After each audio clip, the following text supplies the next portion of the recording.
ಕಣ್ಣಿನ ಮುಂದೆ ಇರುವುದೆಲ್ಲ ಕಾಣ್ತದೆ, ಆದರೆ ಇದು ಬೆಳಕಲ್ಲ, ದರ್ಶನ. ಹಾಯ್ ಸ್ನೇಹಿತರೆ, ವೆಲ್ಕಮ್ ಟು ನಮ್ಮ ಚಾನಲ್ ಮತ್ತೊಂದು ವಿಡಿಯೋಗೆ ನಿಮ್ಮ ಸ್ವಾಗತ. ನಾನು ನಿಮ್ಮ ಪ್ರೀತಿಯ ಶಂಕರ್. ಸೊ ವಿಷಯ ಏನಪ್ಪ ಅಂದರೆ, ನೀವು ಆಲ್ರೆಡಿ ಕೇಳ್ತಾ ಇರ್ತೀರಾ. ಸೊ ಲಾಸ್ಟ್ 2-3 ಅವರ್ಸಿಂದ ಬ್ಯಾಕ್ ಟು ಬ್ಯಾಕ್ ನನಗೆ ಕಾಲ್ಸು, ಮೆಸೇಜಸ್ಸು, DMಸು ಬರ್ತಾನೆ ಇದೆ. ಏನಾಗಿದೆ ಬೈಕ್ ಟ್ಯಾಕ್ಸಿ ಬ್ಯಾನ್ ಅಂತೆ ಅಂತ. ಸೊ ನಿಜ ಹೇಳಬೇಕು ಅಂದರೆ ಇದ್ರ ಬಗ್ಗೆ ಏನು ಮಾಹಿತಿ ಇನ್ನೂ ಗೊತ್ತಿಲ್ಲ. ನಾನು ಈಗ ಡ್ಯೂಟಿ ಮುಗಿಸ್ಕೊಂಡು ಮನೆಗೆ ಹೋಗ್ತಾ ಇದ್ದೀನಿ. ಏನಾದರೂ ಇದ್ದರೆ ತಿಳಿಸ್ತೀನಿ. ಬಟ್ ಆದರೆ ಈಗ ಇದ್ರ ಬಗ್ಗೆ ಮಾತನಾಡೋದಾದರೆ ಏನಪ್ಪ ಅಂದರೆ, ಈಗ ನಾವು ಕೇಳ್ಪಡ್ತಾ ಇರೋದು, ಈಗ ಊಹಾಪೋಹಗಳನ್ನ ಮೀನ್ಸ್ ಇದೇ ನಿಜ ಅಂತಲೇ ಯಾವುದು ನೋಟಿಸು ಇನ್ನೂ ಬಂದಿಲ್ಲ. ಬಟ್ ಎಲ್ಲರೂ ಹೇಳ್ತಾ ಇರೋದೇನಪ್ಪ ಅಂದರೆ, ಹೈಕೋರ್ಟಿಂದ ಇವತ್ತೊಂದು ನೋಟಿಸ್ ಬಂದಿದೆ. ಆ ಒಂದು ನೋಟಿಸಲ್ಲಿ ಮೀನ್ಸ್ ಅಲ್ಲಿ ಇರೋ ವಿಚಾರ ಏನಪ್ಪ ಅಂದರೆ, 6 ವಾರಗಳ ಕಾಲ ಬೈಕ್ ಟ್ಯಾಕ್ಸಿಗೆ ಎಲ್ಲ ಕಂಪ್ನಿಗೆ ಪರ್ಮಿಷನ್ ಮೀನ್ಸ್ ಇದು ಕೊಟ್ಟಿದ್ದಾರೆ, ಟೈಮ್ ಲೈನ್ ಕೊಟ್ಟಿದ್ದಾರೆ. 6 ವಾರ ಒಳಗಡೆ ನೀವು ಇದನ್ನು ಕ್ಲಿಯರ್ ಮಾಡ್ಕೊಬೇಕು ಅಂತನೋ, ಇನ್ನೊಂದು ಕ್ಲಿಯರಾಗಿ ಇಲ್ಲ ಅಲ್ಲಿ. ಬಟ್ ಆದರೆ ಅಲ್ಲಿ 6 ವಾರ ಬೈಕ್ ಟ್ಯಾಕ್ಸಿ ಮಾತ್ರ ಮಾಡಿ ಅಂತನೋ, ಇಲ್ಲ 6 ವಾರ 6 ವೀಕ್ಸು ಸ್ಟಾಪ್ ಮಾಡಿ ಅಂತನೋ ಇನ್ನೂ ಯಾವುದೂ ಗೊತ್ತಿಲ್ಲ. ಕ್ಲಿಯರ್ ಇನ್ಫಾರ್ಮೇಷನ್ ಗೊತ್ತಿಲ್ಲ. ನಿಜ ಹೇಳಬೇಕು ಅಂದರೆ, ಕೆಲವ್ರು ಏನು ಹೇಳ್ತಿದ್ದಾರೆ ಅಂದರೆ 6 ವಾರ ಗಾಡಿ ಬೈಕ್ ಟ್ಯಾಕ್ಸಿನ ಸ್ಟಾಪ್ ಮಾಡಬೇಕು ಅಂತ ಹೇಳ್ತಿದ್ದಾರೆ. ಇನ್ನು ಕೆಲವ್ರು ಏನು ಹೇಳ್ತಿದ್ದಾರೆ ಅಂದರೆ 6 ವಾರವರೆಗೂ ಬೈಕ್ ಟ್ಯಾಕ್ಸಿಗೆ ಇದಿದೆ, ಪರ್ಮಿಷನ್ ಇದೆ, ಅದಾದಮೇಲೆ ಇರಲ್ಲ, ಅಷ್ಟರೊಳಗಡೆ ಇವರು ಸುಪ್ರೀಂ ಕೋರ್ಟ್ಗೆ ಹೋಗಬೇಕು ಅಂತ. ಸೊ ಒಬ್ಬೊಬ್ಬರು ಒಂದೊಂದು ಥರ ಹೇಳ್ತಿದ್ದಾರೆ. ಬಟ್ ಆದರೆ ಇಲ್ಲಿ ನನಗೆ ಅಂದರೆ ಮೀನ್ಸ್ ನನ್ನ ಅನಿಸಿಕೆ, ನನಗೆ ಗೊತ್ತಾದಂಥ, ನಾನು ಇದನ್ನು ಇನ್ನೂ ನೋಡಿಲ್ಲ, ಈಗ ಹೋಗಿ ನೋಡಬೇಕು. ಬಟ್ ನಿಮಗೆ ಒಂದು ಹೇಳೋದಾದರೆ, ಈಗ ಬೈಕ್ ಟ್ಯಾಕ್ಸಿದು ಹೈಕೋರ್ಟಲ್ಲಿ ಕೇಸ್ ನಡೀತಾ ಇತ್ತು. ಆ ಒಂದು ಕೇಸ್ ಈಗ ಹೈಕೋರ್ಟಿಂದ ಏನಪ್ಪ ಬಂದಿದೆ ಅಂದರೆ, 6 ವಾರ ಅಂದರೆ ಮೀನ್ಸ್ 6 ವಾರ ಒಳಗಡೆ ಇದನ್ನು ನೀವು ಕ್ಲಿಯರ್ ಮಾಡ್ಕೊಬೇಕು, ಇಲ್ಲಾಂದರೆ ಇದನ್ನು ಮುಂದೆ ಅರ್ಜಿನ ತೊಗೊಬೇಕು. ಫಾರ್ ಎಕ್ಸಾಂಪಲ್, ಈಗ ಹೈಕೋರ್ಟಿಂದ ಸುಪ್ರೀಂ ಕೋರ್ಟಿಗೆ ಹೋಗೋದು, ಆ ಥರ ಏನಾದರೂ. ಸೊ ಈ ಥರ ಹೈಕೋರ್ಟಿಂದ ಒಂದು ನೋಟಿಸ್ ಬಂದಿದೆ ಅಂತಿದ್ದಾರೆ. ಬಟ್ ಆ ನೋಟಿಸ್ನ ನಾನು ಹುಡುಕದೆ ಸಿಗ್ತಾ ಇಲ್ಲ ನನಗೆ. ನಿಮ್ಮಲ್ಲಿ ಯಾರಿಗಾದರೂ ಆ ನೋಟಿಸ್ ಸಿಕ್ಕಿದ್ರೆ ದಯವಿಟ್ಟು ಕಳಿಸ್ಕೊಡಿ. ನಾನು ಅದನ್ನು ಕ್ಲಿಯರಾಗಿ ನೋಡಬೇಕು. ನಿಜ ಹೇಳಬೇಕು ಅಂದರೆ ಅದನ್ನೇ ಹೇಳೋದು, ನೋಡಿದ್ರೆ ಮಾತಾಡೋಕ್ಕಾಗಲ್ಲ. ಬಟ್ ಆದರೆ ತುಂಬ ಜನ DMs ಮಾಡ್ತಿದ್ದಾರೆ, ಇದ್ರ ಬಗ್ಗೆ ಇನ್ಫಾರ್ಮೇಷನ್ ಕೊಡಿ ಅಂತ. ನಾನೇ ಹೇಳೋದೇನಪ್ಪ ಅಂದರೆ, ಸಮಾಧಾನದಿಂದ ಆರಾಮಾಗಿ ವೆಯ್ಟ್ ಮಾಡೋಣ. ಸೊ ನೋಡಿ, ನಾನು ಒಂದೇ ಹೇಳೋದು, ಗೌರ್ಮೆಂಟ್ ಕಡೆಯಿಂದ ಅಥವಾ ಸರ್ಕಾರದಿಂದ, ಕೋರ್ಟ್ ಕಡೆಯಿಂದ ಮಾಡಬಾರ್ದು ಅಂತ ಬಂದರೆ ಖಂಡಿತ ದಯವಿಟ್ಟು ಯಾರೂ ಮಾಡೋಕ್ಕೆ ಹೋಗ್ಬೇಡಿ. ಬಟ್ ಅದು ಸರ್ಕಾರದಿಂದ, ಕೋರ್ಟಿಂದ ಬರಬೇಕು, ಅಲ್ಲಿಂದ ವೆಯ್ಟ್ ಮಾಡಿ, ಓಕೆನಾ? ಇನ್ನೂ ಗೊತ್ತಿಲ್ಲ ಇಲ್ಲೇನು ನಡೀತಿದೆ ಅಂತ ಗೊತ್ತಿಲ್ಲ. ಇಲ್ಲಿ ಇನ್ನೂ ಒಬ್ರು ಹಂಗಂತಾರೆ, ಒಬ್ರು ಹಿಂಗಂತಾರೆ, ಒಬ್ಬೊಬ್ರು ಒಂದೊಂದು ಹೇಳ್ತಿದ್ದಾರೆ. ನಿಜ ಹೇಳಬೇಕು ಅಂದರೆ ನನಗೂ ಇನ್ನೂ ಅದ್ರ ಬಗ್ಗೆ ಮಾಹಿತಿ ಕಂಪ್ಲೀಟ್ಲಿ ಗೊತ್ತಿಲ್ಲ. ನಾನೀಗ ಏನೂ ಹೇಳೋಕ್ಕಾಗಲ್ಲ. ಬಟ್ ನಾನು ಹೇಳೋದು ಅಂದರೆ, ತಾಳ್ಮೆಯಿಂದ ಒಂದು ಸ್ವಲ್ಪ ವೆಯ್ಟ್ ಮಾಡೋಣ, ಇವತ್ತು ಇದು ಬಂದಿದೆ. ಎಲ್ಲರೂ ಹೇಳ್ತಿರೋದೇನಪ್ಪ ಅಂದರೆ, 6 ವಾರ ಟೈಮ್ ಕೊಟ್ಟಿದ್ದಾರೆ, 6 ವಾರ ಒಳಗಡೆ ಇವರು ಬಗೆಹರಿಸ್ಕೋಬೇಕು, ಇಲ್ಲಾಂದರೆ ಇದು ಬ್ಯಾನ್ ಮಾಡ್ತಾರೆ ಅಂತ.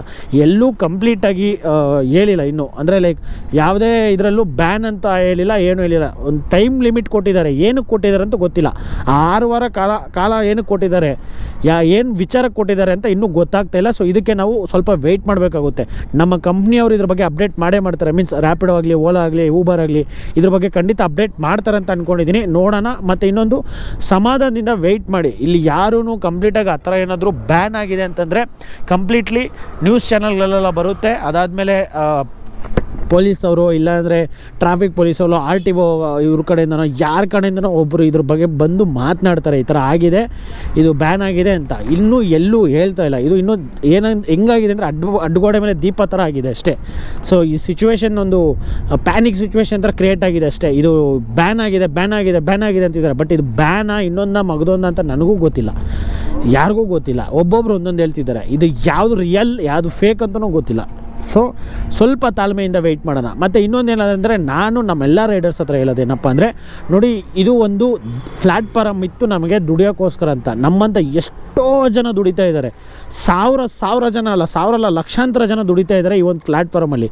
ಸೊ ಒಂದಷ್ಟು ಜನಕ್ಕೆ ಪ್ರಾಬ್ಲಮ್ ಆಗೇ ಆಗುತ್ತೆ ಇದೇನಾದರೂ ಆ ಥರ ಬ್ಯಾನ್ ಆದರೆ. ಸೊ ಇದು ಅಷ್ಟು ಬೇಗ ಆಗಲ್ಲ ಅಂತ ನನ್ನ ಒಂದು ಅಭಿಪ್ರಾಯ. ಅಕಸ್ಮಾತ್ ಆ ಥರ ಆದರೆ ಕಂಪ್ಲೀಟ್ಲಿ ಗೌರ್ಮೆಂಟ್ ಕಡೆಯಿಂದ ಮತ್ತು ನಮ್ಮ ಸರ್ಕಾರದಿಂದ, ನಮ್ಮ ಕೋರ್ಟಿಂದ ನೋಟಿಸ್ ಬಂದು ಮಾಡಬಾರ್ದು ಅಂದರೆ ದಯವಿಟ್ಟು ಯಾರೂ ಮಾಡೋದು ಬೇಡ, ಓಕೆನಾ? ಏನಕ್ಕೆ ಅಂದರೆ, ಇಲ್ಲಿ ಯಾರೂ ದೊಡ್ಡವರಲ್ಲ, ಸರ್ಕಾರ ಕೋರ್ಟ್ಗಿಂತ ಯಾರೂ ದೊಡ್ಡವರಲ್ಲ. ಅವರು ಕೋರ್ಟು ಆಗಲಿ, ಇಲ್ಲ ಸರ್ಕಾರದಿಂದ ಬಂದು ಅವ್ರ ಕಡೆಯಿಂದ ಬಂದು ಇದು ಮಾಡೋಂಗಿಲ್ಲ, ಇದು ಬ್ಯಾನ್ ಆಗಿದೆ ಯಾಪ ಅಂತ ಮಾಹಿತಿ ಬಂದಾಗ ಅಲ್ಲಿವರೆಗೂ ವೆಯ್ಟ್ ಮಾಡೋಣ.